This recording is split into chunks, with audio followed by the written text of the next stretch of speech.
la persona que manda el correo que dice, bueno, ¿cómo vemos el llamado del gobierno de Estados Unidos a no utilizar la figura del presidente Obama? Pues yo tengo entendido también que el gobierno de Venezuela le ha pedido al gobierno de El Salvador que respete a su presidente. Y entonces hablemos de los respetos diplomáticos que yo creo que son válidos. O sea, cada país tiene su propia dinámica y yo, porque decía, espero que me respondan, decía el otro correo, sí quisiera decir, yo no quiero vivir como viven en Cuba ni como viven en Venezuela, no quiero vivir como vive. Pero obviamente la insinuación es que si gana el FMLN, sí, pero El Salvador sería como un Cuba o como un Venezuela, ¿no? A eso voy, Romeo. O sea, yo creo que no podemos seguir con estribillos ni considerando que lo que dice una publicidad electoral así sea. Yo creo que se ha podido evidenciar, puedo poner el caso de Santa Tecla, por ejemplo, un gobierno local muy exitoso, un gobierno como el de Suchitoto que ha generado transformaciones importantes.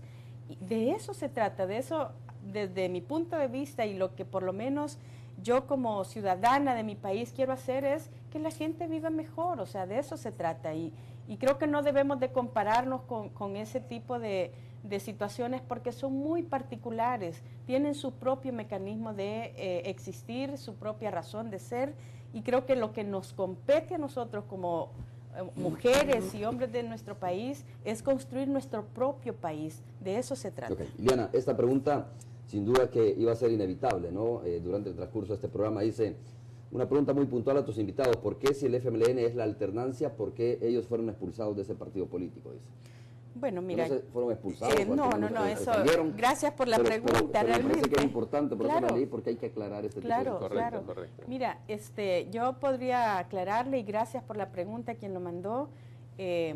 Nosotros renunciamos al FMLN, y renunciamos por diferencias, y yo creo que no hay ningún problema de decir que tenemos diferencias, pero esas diferencias no nos hacen a nosotros tomar una posición que nos lleve al otro extremo, ¿verdad? O sea, yo creo que incluso en las familias... O sea, las diferencias no son tan grandes como para irte al otro extremo, como tú dices. No voy a entrar en cuáles son grandes, pequeñas, porque puedo desfigurar, digamos, en el poco tiempo del programa, pero sí puedo decirte, mira, hay diferencias entre las mismas parejas que viven diariamente, hay diferencias entre padres e hijos, hay diferencias entre los familiares.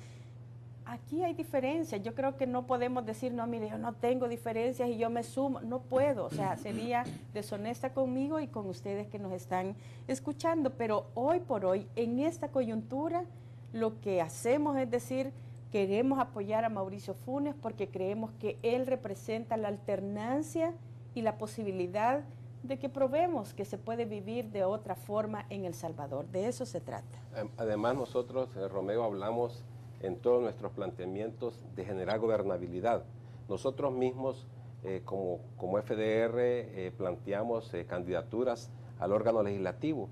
¿Por qué? Porque esperábamos un órgano legislativo que no le entregara realmente el Parlamento a un partido político, ¿ya?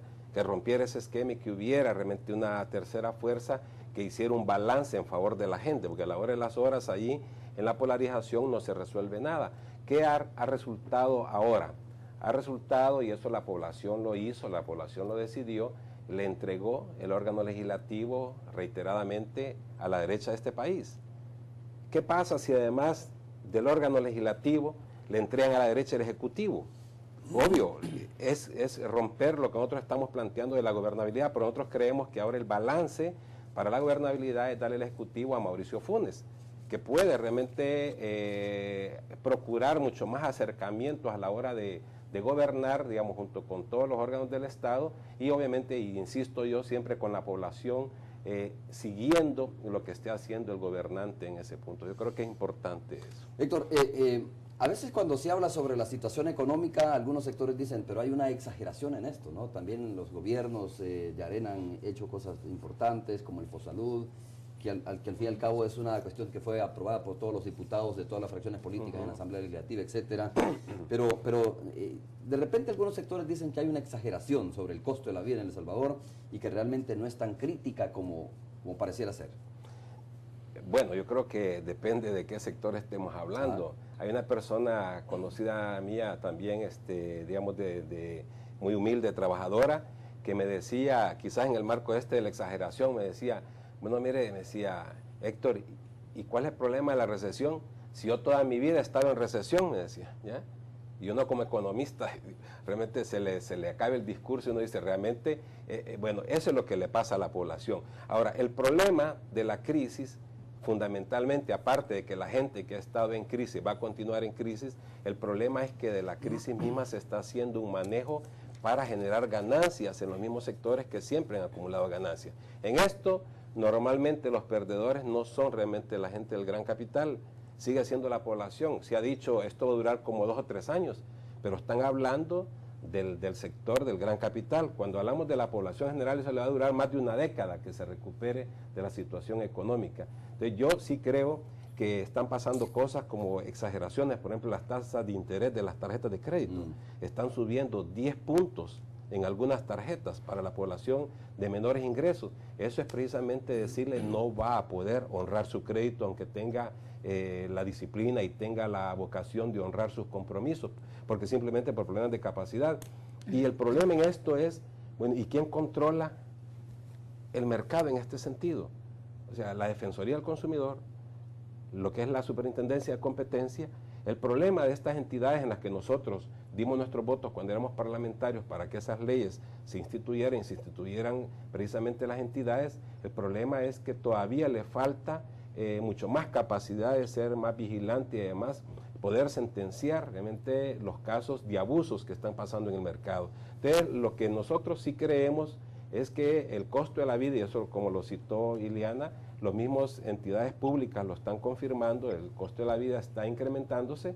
Bueno, el mismo presidente de la República ha hablado de revisar ya los subsidios, de focalizarlo. Una cosa que hace unos meses decía que eso era no discutible, que se iban a mantener, que era parte de su programa. Entonces todo lo que está presentándose a la gente son realmente amenazas de la profundización de la crisis de presupuesto de la familia. Yo creo que eso es algo que hay que resolver.